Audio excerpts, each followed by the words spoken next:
Hey everybody, it is Wednesday, not game day, but Wednesday. Why is that? Well, because yours truly decided to sleep through the entire game. Didn't really so much decide, but it just kind of happened. I will say it is the first time it has happened since I moved east from California in 2016. I feel like that's a pretty good record. But it is. We're doing a midweek podcast because of it, and I am Ryan. I'm here with Joey. What it do, baby?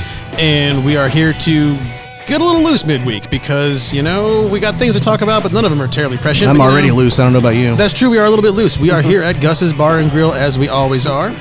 And if you hear a faint song in the background that sounds like Careless Whisper, it is Careless Whisper. It is Careless Whisper. You would be right. And as I was just telling Joey, which one time I learned to play on my saxophone, at it to take it to go to an A's game and play it because Josh Reddick was using it for walk-up music. And there is your A's baseball reference of the day. Podcast. Get it out of the way early. Get it out of the way early. Is that 3 in a row, I think? It's definitely 2. It might be 3. It's definitely 2. I think, is this our 5th podcast? 1, 2, 3, 4, 5th? It's either 5 or 6. Okay. But yes, I have been trying to work them in, and I feel like I'm doing a pretty good job about it. All you right. are. So, yeah, you know, we've missed a couple games in a row, you know, and they were 2 very different games for me. I figured we're just going to do a quick rundown of Benfica and Leicester and just kind of like what our quick takeaways from those. Benfica was, and I'll admit that I didn't watch the whole thing live. Yeah, Benfica was the reason that supporting Arsenal is going to put me in the grave at 50. Yeah. I'm 35. I got 15 years left. Oh my God. I needed to go to the doctor. I had palpitations. I had... Sheesh. And they were winless in what, 7 in their league? Yeah, they've been and that in happens horrid to us. form. Yeah. So like, I mean, it's not what you wanted to see. We kind of snuck it through. Yeah, but you know, there were moments of spectacular play in that situation. Bukayo Saka, honestly, you know, and we like to give him a lot of shit around here, but Willian came on and changed the game.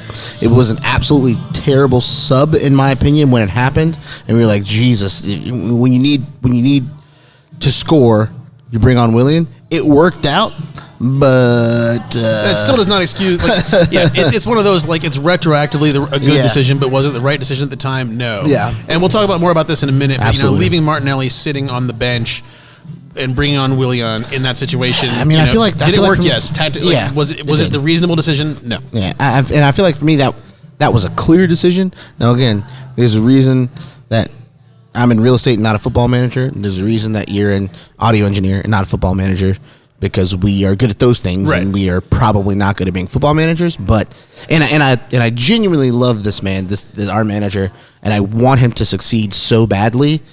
But they're just every now and then there's just like a tactical decision or a substitution or multiple substitutions in the same game that I just like. Man, I consider myself a smart dude, but I just don't understand that, you know? Yeah. And that was one of those times. And it's the kind of thing you'd love to see somebody press him about post-game, and it never really happens. And like, right. I don't know if that's just an English football thing. Maybe it is. Because I feel like if you're, you know, if we were watching, you know, a baseball game, and, you know, like when Buck Showalter didn't use the closer, his name escapes me right now, but like in the playoffs they didn't use their closer and they got knocked out. Yeah, you know, like he was that was the question post game. Yeah, he was like grilled about it. Zach Britton, no, like, why the fuck didn't you use it? I'm his name? I feel like it feel like it was Britton. I might be making a fool of myself, but no, it was a couple years ago in the playoffs. Didn't use his closer. You know, what was he saving him for? Yeah, and that came on post game, and like you look, the number of games in a row that Willian has gotten on and not Martinelli. Someone needs to ask just straightforward, what is the deal? Yeah, does Willian have like a family member of Arteta held hostage, or is it, or more possibly, is it that his contract has a minutes clause that we have to pay him more money if he doesn't get the minutes? Something crazy. I've never heard of that, but at this time I'm grasping at straws. That might be because I'm trying to make it make sense. Yeah, I'm trying to make it make sense. Yeah, yeah. So I mean, you wonder about that. But in the Benfica game, one thing about the Benfica game, there have been a lot of Aubameyang detractors lately. That post on Arsenal America. That post on Arsenal America. From time to time, we won't mention any names, but yeah, those posts have now aged like Kellyanne Conway. Yeah, no, that not good at all. Yeah, he did come back out in a big way, and you know, it's something he that we saved needed. us. He saved our season. Absolutely, he saved us. You know, does he miss sitters occasionally? Yes. But in that does situation, he save us? He saved us. He saved us unquestionably. Yeah, absolutely. And so, you know, full props to Aubameyang on that. So, you know, we're through to the round of 16. Yep. And you know, it's Olympiacos. Olympiacos. When is it not Olympiacos? Yeah, what the hell? They're our new Bayern apparently. Yeah, at this point. And you know, now they're both home games. Yeah. I mean, we've got a real chance here. We've got a real chance to redeem ourselves for what happened last season.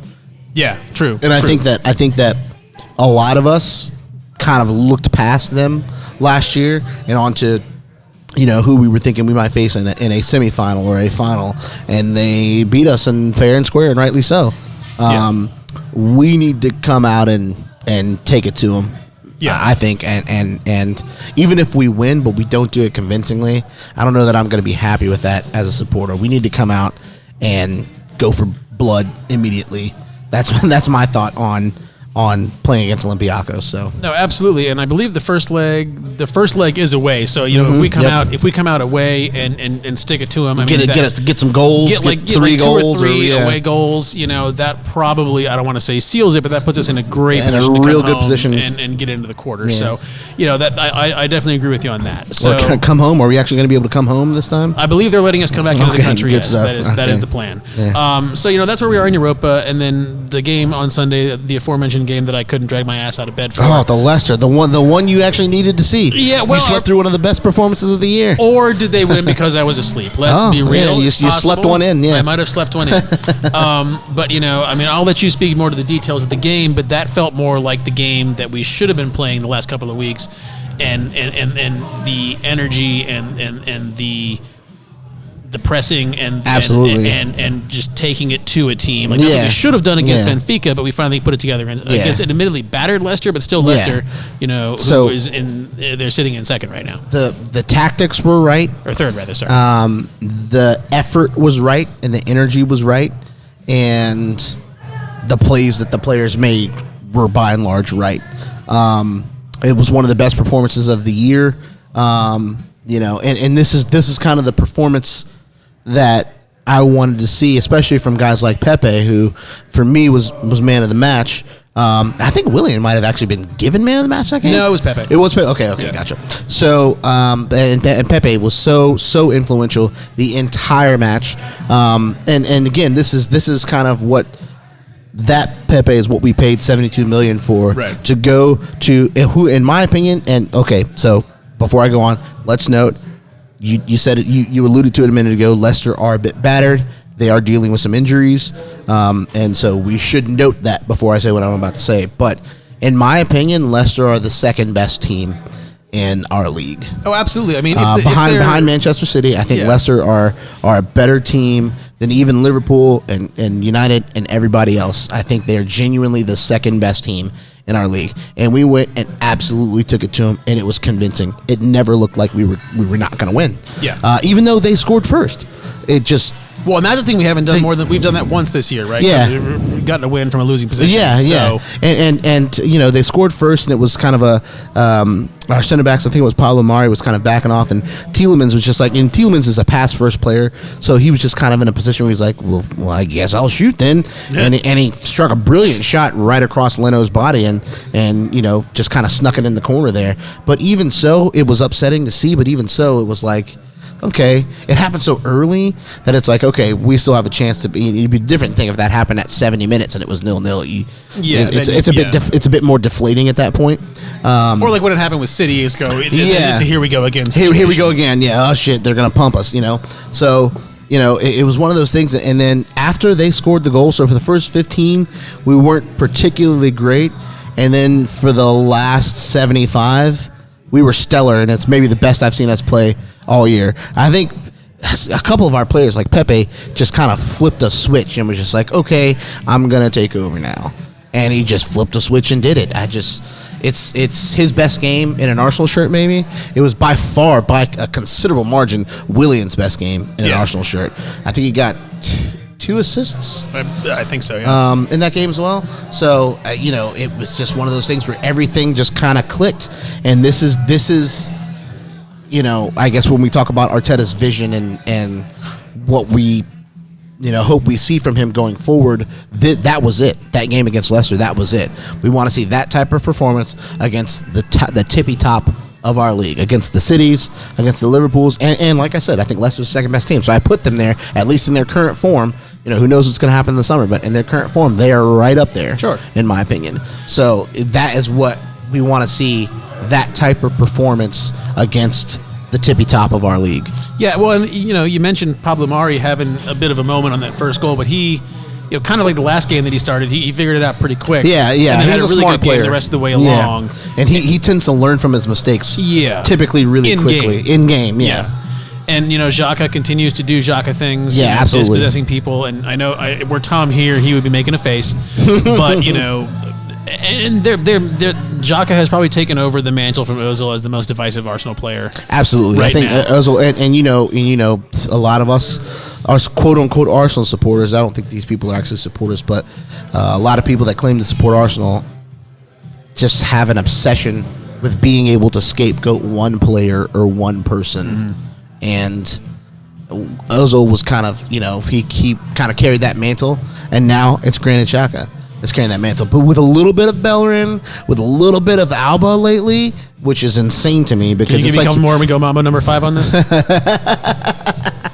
a little bit of Monica in my pants, a little bit of Rita in my pants. The Guzzles After Dark version of this podcast. A little bit of Erica in my pants. Was there another lyric besides in my pants? Is that even a lyric? Who knows? I'm pretty sure it's in my life, but you want them in your pants, so that's fine. Yeah, that's we're good with that. In any case, hope my wife isn't listening. Well, she's way over there. She won't notice. But yeah, and that is to say that Xhaka, like, would we like to see certain other things out of him? Yeah, maybe. But he is playing a very important role right now. Absolutely. And if we just let him do that and kind of get off his nuts, I feel like he can be an integral part of this team going forward. Yeah, he is, and he's kind of like all those United teams that won, and they had the Darren Fletchers and the Michael Carricks and all those lineups, and those guys are important because when those guys left the team, you were like, they drew instead of winning today, or they lost instead of winning or drawing. Drawing, exactly. And it's one of those things when you take Granit Xhaka out of the team, it is so clear to me that something is missing because the ball does not transition from a defense to our front three nearly as easily, right, as smoothly, and as solidly as I mean, for me, it's mostly his game. work defensively that I've liked. He will dispossess a person, and he's learned to play a person tight without getting a red card, right? Yeah, which has been good. And the reckless tackles have been minimized. So and his range of passing, and also if the big play isn't on, or if the long through ball isn't on, he does a good job of breaking up the opponent's play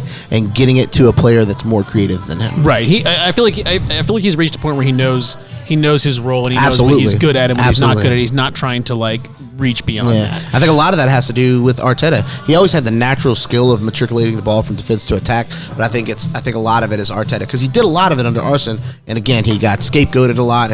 But again, when he wasn't there, it was something that was easily seen. Yeah. But I think under Arteta, he's really honed in on his role, and I think it seems like the two of them have really discussed at length and in detail what he needs to be doing on the pitch. Yeah. And I think that shows. I think they manage very carefully what his role is and what he needs to do. And I think, to your point, that you alluded to it earlier, Willian in the last 2 games has, been a different player. Absolutely. And, it's like night and day. It's night and day. And the initial thought I had was, man, if he's really turned a corner, this is going to make a real difference for us because now all of a sudden we're going to have a substitution option that is not going to close down one side of the field. Right. But to your point about Xhaka and Arteta, I wonder if something just finally clicked in training where he's like, look, man, we've got play going forward. And we've got, guys making runs, and you're not. Yeah. You need to be part of the movement forward in order to be a part of what we're trying to do here. It looks like he's figured that out somehow. It seems to have clicked a little bit. Yeah, now why it took this long, I don't know. But maybe he thought he could just come here and earn a paycheck. It could be. I mean, you look at a guy who was... I hope I'm wrong in that. I hope that's... I hope he was just in bad form, That's a long run of bad form for a guy who was possibly Chelsea's player of the year last year. Yeah, exactly. And there's still a player in there. Has his form been bad? There's class and there's form, and he's proven that he has class. But his form was so tragic since he's put on an Arsenal shirt, and it's just I'm if he's on our books, I'm glad to see him turn it around. Yeah, you know we can't be letting that amount of money go to waste. And I can't be like, oh, I hope he does badly so that we'll sell him. No, if he's on our team, I want him to do well. That's idiotic to think that. Well, and also, even if you did want that, it's not going to happen because if he does badly, no one's going to eat his salary. Look what happened with Mesut Ozil. So, that's not going to be the case. But I think we're still eating some of his salary while he's on the loan period before they having a rough time at Fenerbahce for what it's worth. Yeah. But the ascendancy of Willian, I don't want to call it ascendancy, but like his return to some sort of usable form kind of leads me to the next thing that we wanted to talk about, which is Martinelli. Like we said in the Benfica game, Willian, based on his run in games, was not the correct play. Martinelli would have been the correct play, and yet he didn't get on. And did it work out? Yes, but it still raises the question, what is going on with Martinelli? And I was reading, I forget the source, but there was an article about in the press time with Arteta, someone was finally pressing him on Martinelli's lack of minutes, and here's what he said. He said, everybody has raised the level in recent weeks. Since Christmas, the front players have given us something different. Laka's given us some really good spells. True. Nicolas Pepe is the same. Also true. I was really pleased with Willian yesterday because of the way he trains and he is starting to produce in games. Everybody has to step up in games and create big moments because the front players at the end have to be the ones who decide it for us. Now, the only thing that strikes me as kind of a head scratcher is that because of the way he trains. We were talking about this before the show. Yeah. My thought was, well, is Willian one of those guys that Arteta likes who just grinds in training, and Martinelli is not? And you said absolutely not. Martinelli probably trains harder than anybody he's that kid who just wants to go out and play. He's just that dude. Whenever he steps on, whether it's training, whether it's a game, whether it's five-a-side, I think Martinelli only understands and knows how to play the game of football one way. Right. And that is with 100% effort all the time. And I think that's the only way he knows how. It is. And that leads to the question of then why is he not seeing the pitch? I mean, my lingering suspicion and what I've thought all along is they're just being cautious with him given his injury history. A latent injury. Yeah. Or maybe there's something that's actually still there and they're just not trying to disclose it and they're trying to keep it quiet and saving him for emergency use only, break glass, But barring that, I mean, he's got to see more time, and I don't know what else he's supposed to. I mean, because like in the games that he's played, as soon as he's out there, everyone on the team runs that much harder because they're trying to keep up with him. Mm-hmm. And it is so obvious that he, and to a certain degree, Emile Smith Rowe, but Martinelli especially, just light a fire under everybody else because they see this kid running around out there, and this kid that everyone knows is a generational talent. I mean, you've called him Ronaldo Light. Yeah. And when I see him, it felt like when I saw Ronaldo when he was like 18. Right, and like I got the same feeling. And if you're the rest of the squad and you see that kind of guy out there, you better keep up to not look like you're dragging ass next to him. Yeah, or not to lose your spot. Right, and so like for him to be languishing on the bench is like I was saying earlier. I mean, it sounds like people were asking the question, but I just want to see it really driven home. Like, what does Martinelli have to do then to get on the pitch? You're saying, Willian, has trained well and finally stepped up in a game. Well, how many times did he not step up in a game? Why did that not buy Martinelli a chance to play over him sometime? It was 20 games. Yeah, and it's just. Maybe not 20, but 15 at least. And the first, dozen or so of those, Martinelli was hurt. Yeah, Martinelli was hurt. So you get that. But and Willian did well in the very first game against Fulham. The very first game. But no, like he was assuming Martinelli was healthy because we don't have any, official reason to think otherwise. It is just such a head scratcher that he's not out there. This does not seem like the kind of guy that needs more development or needs more time in training. Like you can tell he's transformational and ready to go right now. Like if we don't see more of him in the last, what do we have, 12 games left? Yeah. And especially in Europa where Wait, how many games we played? I thought we only played 23. No, we've played 26. I believe the season is flying by. Left. Yeah, 26, 12 games left. Yeah, if Martinelli doesn't play, we have 37 points. That's just not enough points. It's not enough points, but we'll get to the state of the table later. It's actually not as bad as it looks. Yeah, that's true. That's true. So yeah, we all want more of Martinelli forward. We hope he's actually fit. If he's not, I'm not going to be able to deal with it. I feel like they'd tell us. Yeah, and if it's some sort of bad blood between Martinelli and Arteta, I'm That can't be. I'm mentally unable to deal with that. Because you've always that cannot be something that is a thing. No, number one, it doesn't make any sense because he's such just an impassioned player. Yeah. This is not like a Guendouzi where he might be a little bit, Excuse me. impetuous. Like Martinelli just loves to play. He's got exactly the attitude you want as a manager. Yeah, and so not that I've ever been a manager, but I imagine he's got exactly the attitude that you want. And so, you always said that Arteta is the project. Mm-hmm. At the same time, people all around football are looking at Martinelli and going, "Yeah, you want that." Mm-hmm. And if there's some reason that is not, injury related or whatever, that he's not seeing the pitch, if it is some sort of like a personal thing, like that just cannot. That can't happen. That can't happen. And I think people are looking at Saka like that too now. Well, Saka's been overused, if anything else. Yeah, no, I think people are looking at him like you want that. Oh, yeah, you want. Oh, absolutely, look at Martinelli, or yes. maybe even more so because he's been more. Had better luck with injury and been more and he's impactful. figured in games and he's played in games. He is something, man. Oh, he truly is. He truly is. He is really he's in the running something. for man of the match every game, whether he ends up getting it or not. Yeah. And this kid is so humble. You know what I mean? Yeah. It's good because it keeps you honest and keeps your energy and your effort. You know what I mean? You know what you're going to get from Saka, and I think I was talking. It might have been Tom after our last loss. Was it Aston Villa? So there were other players. It might have been Aston Villa, it might have been somebody else. I can't remember who our last loss was. I've had a couple beers.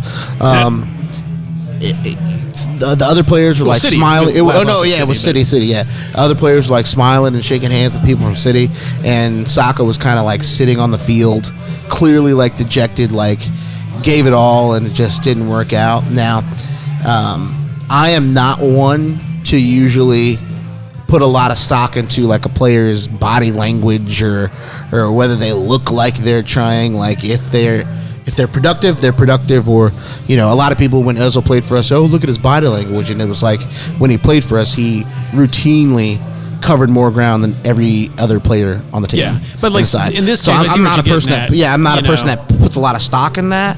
But it was clear to me. It's clear to me how much Bukayo Saka wants to do well at our club, and how much he wants the club to do well. Yeah, it's one thing to judge a person on their effort, if it looks deceptively. Fuck that. But with that kid, if you can tell a person is if you can tell Saka was upset that he did not play well and we did not. I mean, I wouldn't say he didn't play well, but that we didn't win. Yeah. That a mixture of upset and exhausted because he gave everything. Yeah, exactly. It didn't work out, and sometimes it doesn't. That's the game. Sometimes you try all the things and none of the things come off. You know what I mean? But still, that's the attitude you want to see. Absolutely. So we're going to take a quick break, possibly refill our beverages. We'll see, and we'll be back with Jared on the phone. We're going to talk about our center backs on loan. Move on to the state of the table and what's coming next. So Jared, we'll be back in a sec. Y'all gonna do this to me?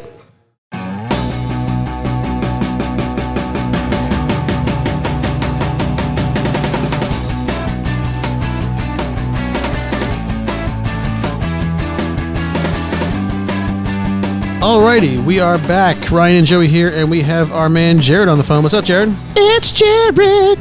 How's it going, guys? What's up, man? Good to have you with us on this lovely Wednesday night as we find things to talk about because I slept through the game on Sunday. So, yeah, we've kind of run down the games, kind of talked a little bit about Martinelli and where he's at. One of the other things that kind of came across my eye this week is our center backs that are out on loan, namely Saliba and Mavropanos. And I'm going to be honest, I forgot Mavropanos was still a thing.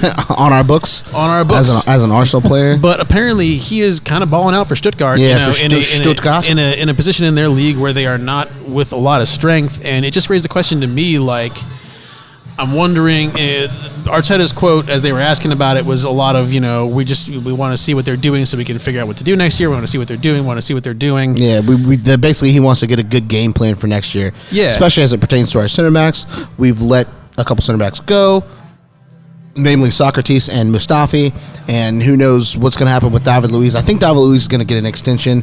I think Holding will stay. We don't know what's going to happen with Chambers. So are these two guys going to figure into our plans next year? What are your thoughts on that, Jared? So I think the two of them are super interesting. Obviously, Saliba has been playing really well.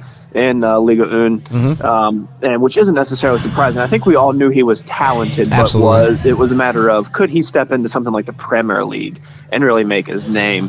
Mavropanos has been kind of on the outskirts of Arsenal for a few years now. I know he played at least a couple of games before Wenger departed. So it's good to see him out there and getting some starts under his belt, and especially performing well in a league like the Bundesliga. I think that Arteta's going to have a really tough decision in the future, especially with these two guys looking so well, along with how well David Luiz has been playing, Holding, Gabriel, and Pablo Mari. But it's also really hard to discount Chambers when we haven't seen him come back from injury yet. Sure, that's a really good point. When I think about it, sometimes I think, I just don't know if I see Dinos Mavropanos as an Arsenal player. But when you see, because when he's gotten his chance with us, I don't think he's necessarily impressed. But he really has been balling out for Stuttgart, and it's one of the things like, okay, well, we bought him because he's good, and you made a good point earlier because I think he is an Arsene Wenger buy, or an Arsene Wenger player, right? So Emery, not Arteta, Arsene Wenger bought him. So I think I agree with you when you say it's going to be an interesting thing. I also think I think we got to figure out what the hell we're doing with William Saliba, because it's all over the place, man. It's a mess. I don't know, Ryan. Yeah, I mean, we've all seen the video. Let's just get that out of the way. Oh no! Now that was he was on the U23s. Yeah. Maybe it's a cultural thing, because he was jerking off a little too casually. Yeah, because if you're jerking off in a room, you want to try and hide it, I guess. I don't know. I'm not even the guy who had his wang out. Let's not even get to that. The impulse to film him and put it on the internet is what concerns me. Yeah, that's true. We've all done stupid stuff when we were young. Absolutely. I never filmed my buddies whacking it. No, yeah, I'm 35. I do stupid shit now. I do something stupid earlier. The question remains, we know Arteta has a relatively short leash with what he deems to be character issues vis-a-vis Guendouzi, right? And so, yeah, my wondering is, does Mavropanos' good run of play give Arteta almost an out to kind of keep Saliba on the outskirts because because maybe he just thinks he's not quite mentally all there, and Mavropanos not all there, but I don't mean to say that. I mean not quite ready to be a professional player in England. And coupled with Mavropanos, the fact that Mavropanos really doesn't make any waves, he keeps his head down. No distractions or off the field issues or anything like that. Yeah, well, to your point, Jared, if we do extend David Luiz, I don't know that there's room for both of them to come into the squad next year. I mean, because who do we drop? I mean, Chambers, he hasn't gotten, like you said, gotten back from injury much and played much. Holding may come or go, but all these guys want first team minutes, right? So I mean, who do you, Jared, think is the guy that's most likely to break in? So personally, I'll go with Holding first. I've really liked what Holding has done this year when he's finally made it back into the team. I think he was our best defender up until he got hurt in that Manchester United game. I think that was last year. Obviously, he came back. I think it was the end of last season. It wasn't all that strong, but he's really come on well this year. Gabriel's been a breath of fresh air. Pablo Mari just seems like such a calm center back to have. And David Luiz, while he does have that really bad mistake in him occasionally, he also still has that level of leadership that I think a young team like this could use. Agreed. I think if anyone's on the chopping block, for me, it would kind of have to be Chambers at this point. The good part about having someone like Mavropanos who's out there, and you're right, he doesn't bring a lot of off-the-field issues, but if he can continue that same sort of playing streak that he has in the Bundesliga and bring that back to Arsenal, then that still gives you the chance of taking William Saliba and letting him stay in Liga Un another year and give him a little bit more experience so that he can hopefully grow a little bit more. I mean, he's so one young. One thing we have to remember, exactly, at 19, he's still a kid. And so he's still got a lot of development. He's still got a lot of maturity that he can do. Maturing that he can do. And so I think a lot of that gives you a little bit more time with Saliba, maybe more so than someone like Mavropanos. If you're 100% certain that you're going to bring someone like Saliba back into the fold and make sure that they're incorporated next year, then I think we can probably all agree that it would be time to sell Mavropanos and really benefit from that. But if you're not going to sell him and you're going to leave Saliba out there on loan, then maybe it's better to at least bring Mavropanos back and kind of have him as that backup role, because we all know that Arsenal doesn't have a great, I guess, reputation with center backs lasting an entire year. We always have an injury. Yep. So part of me says 6 starting center backs is too much. But then I think, hey, it's Arsenal. Maybe we need one more. yeah, exactly. The old ocean's living. You think we need one more? Point, yeah. All right, we'll get one more. We'll get one more, yeah. But yeah, I think, and that brings to mind a thought of mine that, obviously guys get loaned out. Like, you might have more dudes on your books than you can play, but I feel like, and correct me if I'm wrong, but it seems like we just have a few too many guys that are out on loan because we're just not really sure what to do with them. Yeah. And I think to your point, Jared, like, it's a matter of like, we need to, nut up or shut up, as they'd say in Zombieland, decide who's going to be here and who's not, and sell those guys who aren't. And, just Willock's out on loan.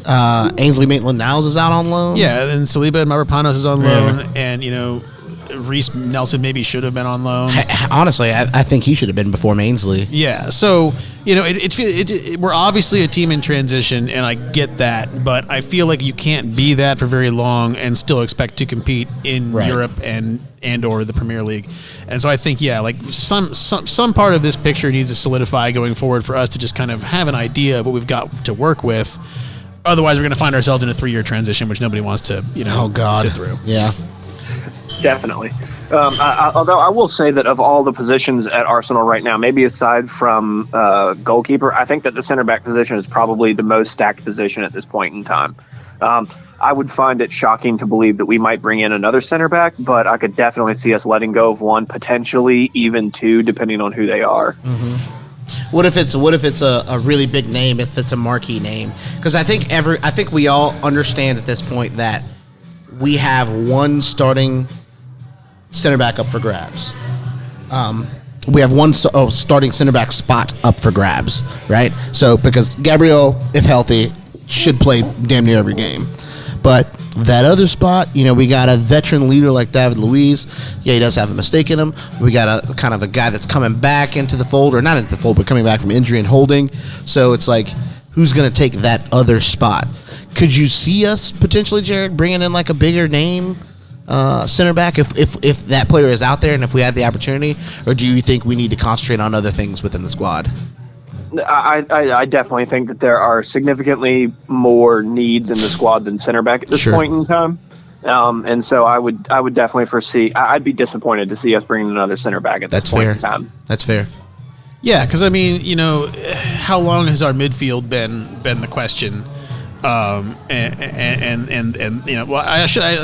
not fair because last year our defense was a problem. But like the defense, we've kind of fixed it. The defense has been solved. Degree, exactly. Yeah. The defense somewhat to the detriment of offense, but the defense has been solidified. And I think you're right, Jared. Like, the guys we have are more than capable in some combination of doing what needs to be done back there, and we maybe need one more creative midfielder, and like that needs to be, to me, our focus going forward, because we have Emile Smith-Rowe, and we have Aubameyang and Martinelli, and maybe Lacazette sticks around as far as guys going forward to score. Midfield, Aouar, if he's still out there, I don't know who else is going to be available this summer, but like that seems to be the place that we need the most improvement, I think, and I agree. I think that's where we should focus going on. Yeah, and just that creative midfield spot, man. We need a permanent long-term solution there. So I do agree with Jared. That is one spot that I think we really need. I really enjoy what I've seen from Odegaard. Real's not going to let him stick around. Real wants him back. Yeah, but the thing is, like, I do want Odegaard to stay, but at the price that they want, I do not want Danny Ceballos to stay. If we could get him for half of what they want, yeah, maybe. But he was unimpressive against Benfica, to put it nicely.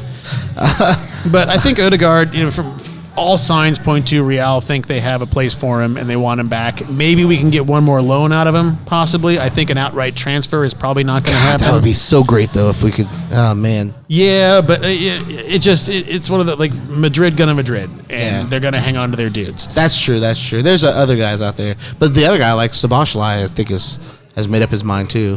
Yeah, obviously... Upamecano going to Bayern. Upamecano, golly. Be different, Upamecano. Yeah, I play in Germany. I'll end up on Bayern, won't I? Okay, fair enough. Man alive. Well, yeah. So there we have the center back situation at Arsenal sorted. Yeah. We solved all our problems. Look at that guy. Well, thank you, Jared, for joining us. Thank you so much for joining us, Jared, on a Wednesday evening. Hope all is well with you in the zoo. And we're going to see you on Saturday? Saturday is going to be hit and miss for me. We've got some stuff going on, but I hope to see you guys soon. I appreciate y'all having me on the show, man. Yes, sir. Yeah, thank you, man. Always good. Appreciate your time. See you soon. Take care, man. All right, have a good night, guys. All right, bye. Bye. All right, so that just kind of leaves us with the kind of last thing we want to talk about, just general. Let's just kind of take an overall look at the state of the table, the Premier League, kind of what's been going on, trends, that sort of thing. It's one of the look, City is going to win. We've pretty much established that. Yeah, I mean they're too far ahead for anything else to happen. They're 14 points ahead. After 27 games, but I've been. For the last several games, probably since our 20th or 21st game, I've kind of been writing off the league. Yet right now, we're at 37 points, and Liverpool and 6 are at 43 points. There's only a 6-point gap between us and Liverpool, and we're on the same number of games, right? So Tottenham and Villa have a game in hand on us apiece, and as does Everton. However, that isn't really going to change the Liverpool thing unless Everton win their game in hand. If they win their game in hand, they're going to go to 46, which means we'll be 9 points off of them in 6th. But that's not terrible based on... It should be a lot worse based on our record and how many points we have and how we've played. And we talked about this earlier, and I look at it and I say, we've played 26 games and we've gotten 37 points. It's just not enough points. However, Liverpool have also played the champions, the holders right now have also played 26 games and they only have 43 points. Yeah, I mean they've lost 4 of their last 5. Yeah, they lost 4 of their last 5, which is kind of insane to me. Everton you knew Van Dijk going down was going to be a big deal. Yeah, you just didn't know when it was going to rear its head and how it was going to manifest, but you knew eventually they were, because that whole team is built around one guy more or less. Well, we'll see. The thing is, Van Dijk went down, then Matip went down, then Go Jomez went down. I like to call him Go Jomez went down, and then they've really had injuries all over the place. Now, they are bitching about it more than you've ever heard anybody bitch about anything. but I mean, there's a point to their bitching. They've had massive injuries. But they've to the point where they had, for several games in a row, they had 2 midfielders playing center back.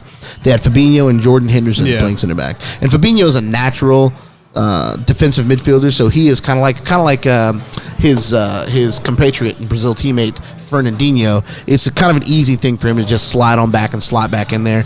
But to have Jordan Henderson playing center back is not even close to being a natural center back. He's not even that much of a natural defensive player. He's an engine. The guy has relentless stamina. Yeah. But I mean, and then he went down.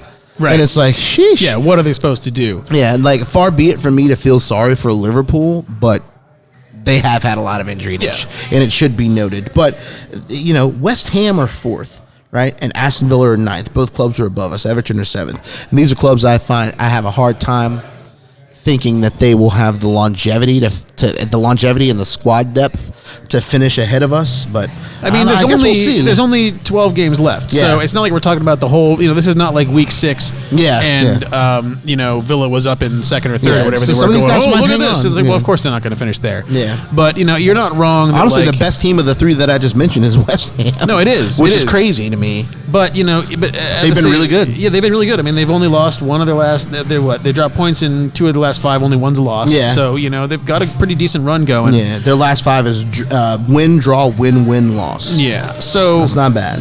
But I don't know how much of that is just they're just West Ham. You know, there is this year more than any. You kind of need to David Moyes, man. Yeah, throw out what's going on.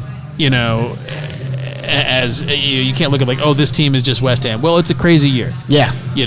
True. Positive. I mean, I would say it's far crazier than the year Leicester won. That. Yeah. That came out of nowhere. We didn't have a worldwide pandemic when Leicester won. Right, and they were one team that did a thing. You have all kinds of crazy things going on. And you have Sheffield, who last year looked like a promoted team that was going to be here to stay, and they're garbage. They are You know, way back things in have been turned 20th. upside down. Yeah. You know, Big Sam is probably going to finally break his run of never being relegated. Yeah.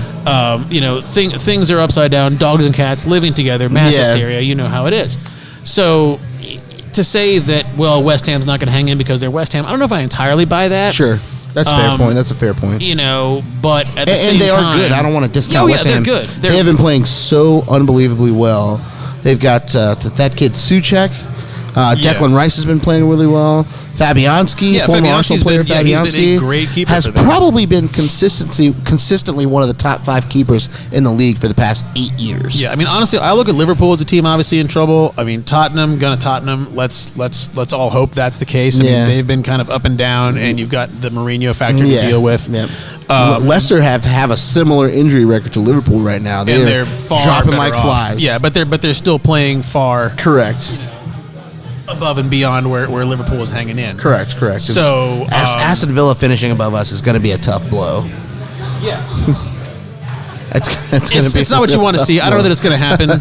I kind of don't think that's going to happen. I mean, I don't either, but it really they have could. that game in hand. So it really could. And I mean, to a degree they go as Grealish goes, but also they have really good players outside of Grealish. One player I'm extremely jealous that they have is Tyrone Mings, their big English center back. He is so good, and I would take him. You know, I would give up my left testicle to have him in an Arsenal shirt. But yeah, could you imagine that, Gabriel and Tyrone Mings? That would be. I think I've probably said that in the podcast before, but that is like an orgasm worthy. It's just a brick wall in the back. Like, holy crap! Good luck finding space between those two. Absolute good luck. Yeah. So yeah, I mean, I don't see any of the teams behind us making a run. I don't either. You know, Leeds and Wolves are kind of the two that come to mind. Obviously, the two right behind us. Even everybody else. I mean, Crystal Palace and Wolves are on the same number of points, but when you get into Southampton and below, it's like you just don't see any of those Southampton, guys. they were third once, right? Yeah. Like, what happened to that? Started off the season really, really well. Yeah, and then fell off. But yeah, I mean, they heard Ryan Bertrand almost moved to Arsenal and it threw him apart. Yeah, so it's possible maybe one of those two makes a move, but I don't really see it. So. Speaking of Southampton, another player I take is James Ward-Prowse. What a player that kid is. Sure. Holy hell. So, but yeah, I mean, obviously, I shouldn't say obviously, it feels like European qualification through the league is pretty much not going to happen. Yeah. I mean, it's just... Because I think we might get to like 7. We might get to 7th or 6th. It just kind of depends on if Liverpool keeps doing their slide. But I'm honestly, my thing is like we need to sell out in Europa League because even with 6th, even with gaining entry back into the Europa League, like... we need to do everything we can to try to win that competition to get back in Champions League.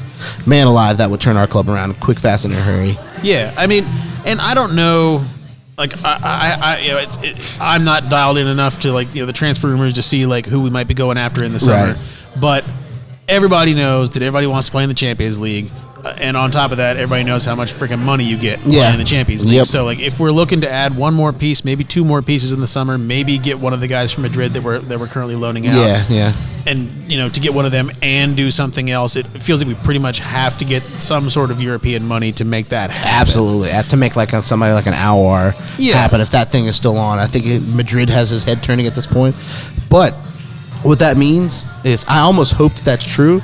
Because if Madrid has if Madrid has turned his head, let's say Aouar moves to Madrid, then Ødegaard's going to wonder about his playing time there. Right. And Madrid's going to say, okay, I think maybe we've got our guy in Aouar. Maybe we need to look to shift Ødegaard on. Yeah. And if we could get him under that sort of situation, hell yeah. Yeah. I mean, I still would be perfectly happy with another loan year from him. Absolutely. As a transitional thing and see where we go from there. Especially whatever we got to do to get him next year. Whoever said the rumor was $80 million for Ødegaard. Oh, that's silly. Get the fuck out of here with that. That's silly. But if that is what maybe they are asking, then absolutely not. Yeah, 45 to 50 is what I'd be willing to throw out there for him.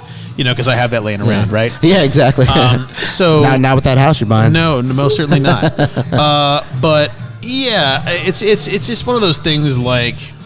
It's funny because the top of the table has been a foregone conclusion for a few weeks now. Yeah. We all kind of thought we knew what the top 5 were going to look like, and all of a sudden stuff is kind of shifting a little bit. No one, not even West Ham fans, predicted West Ham being in a Champions League spot. No, absolutely not. And that might be honestly, that might be the most interesting thing is if we get that and Villa, because once their games in hand kind of happen, where are they going to end up? I mean. I think it's already been a successful season for them. Yeah, and I mean a lot of how West Ham in the last few years have they finished like 9th, 10th, 12th, something like that. Yeah, I mean they're perennially mid-table. Yeah, and you like in a year where the winner is not really in question. It's good to see some sort of like newcomers in spots. Kind of like last year it was Wolves, seeing them kind of run up the table. It was kind of fun. Yep. And this year seeing West Ham be up there. And honestly, I mean it might be at our expense, but it's neat to see. It's neat to see, and our position in the table has been a foregone conclusion for a while now too. Absolutely. So we played like a mid-table team most of the year, and that's where we are. That's where we are, and that's kind of what we deserve. We've given to ourselves, so you understand it. And honestly, we were talking about this before the podcast. I mean, Leicester probably on paper is the second best team in the league. Yep. And I feel like United has been beaten up on bottom feeders for a while. They really have. I mean, they only have 4 losses, but they've been beaten. I feel like they've played nothing but the bottom 7 the past 7 games or something. It's like, I mean, they played Chelsea this past weekend. Was that a draw? It was a nil-nil draw. Yeah. So huzzah to that. Yeah. And obviously, 1 point is better than none. Yeah. 2 minutes in heaven is better than 1 minute in heaven. That 1 point took them over Leicester right now. Yeah. But a beaten and triaged Leicester. Yeah, so I don't know if Leicester has time to get right before the end of the year and reclaim second. I feel like they might. I feel like they might too. Plus, I feel like I haven't looked at Man United's schedule, but I feel like they're going to have a real tough run of games because they played a bunch of bad teams. Yeah. Now I feel like they're going to play a bunch of good teams. The team that worries me and that I don't like to say it is Chelsea. They're kind of coming on and they're figuring it out. I mean, it's starting to click, and if it really clicks, they could be dangerous. But also, it could just be that new manager bump under Tuchel, and in 3 or 4 weeks, everyone's going to kind of settle in and say, "All right, well, we've proven ourselves. Let's just coach to the end of the year." It's hard to say how that's going to play out, but they have looked like a team that is going to make that push for the top 4. Did you see him pulling a buoy on Callum Hudson-Odoi the other day? No. He subbed him into the game and then subbed him out. Oh. Yeah. Oh no! Well, that's not a good look. Let's pour one out for Tom's boy. Jack Wilshere gets subbed on, and then he gets a yellow card. Jackie, and then he gets sent off. Super Jack. In the span of what, like 3 minutes? in extra time. He got a yellow card at 90 plus 1, and then got sent off at like 90 plus 4. And he got subbed on in like the 89th minute or something like that. So Super Jack just bringing it. Super Jackie Wilshere. You love to see it. So I mean, got Burnley on the weekend. Yeah, so we're we got some interesting fixtures coming up. Burnley immediately on the weekend, and then you go back to our home stadium in Athens to get Olympiacos for the redemption story. The redemption story and possibly the revenge of Socrates. Yeah. Wait for our match day graphic. It's a hilarious one this week. But yeah, so that's where we're at, and so.